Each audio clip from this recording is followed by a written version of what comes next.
another reason why we have so many black boys being escorted from school to prison, literally handcuffed in school and taken directly to prison.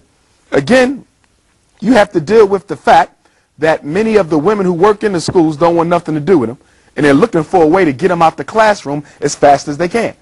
If I can't get him out through special education, the second best way is to do what? Get him out through incarceration.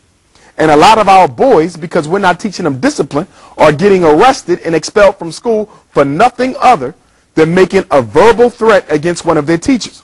Now, in many states in the United States, to threaten a teacher or to put your hand on a teacher is a felony offense. It's a felony offense. Now, of course, we don't want students disrespecting, threatening, or touching teachers.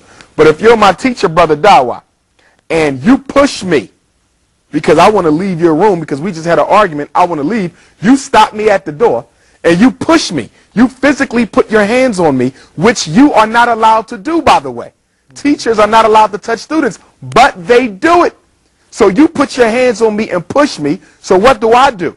As a man who's going to demand respect, I'm going to push you back. Now I just put my hands on a teacher, which is against state law, and now I'm escorted out of the school to the prison with a felony because I touched the teacher. The fact the teacher touched me meant nothing.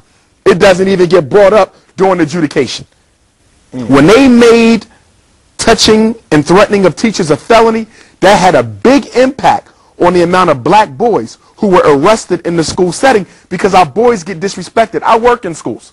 I see teachers put their hands on students. I see principals put their hands on students. I see this. I see them verbally try to incite the boy to either make a verbal threat or some sort of physical engagement so they can then get them put out of the classroom.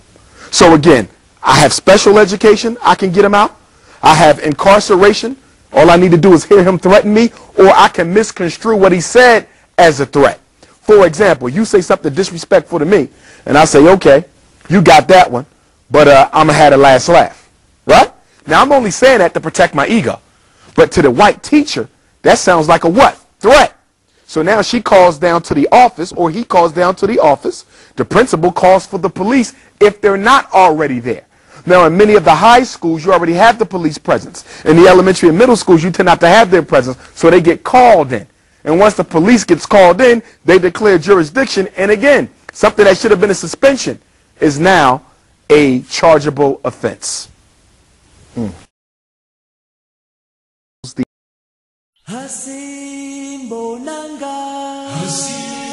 bonangu Mandela jina lape kona lape hleli kona Hasim bonangu Mandela jina lape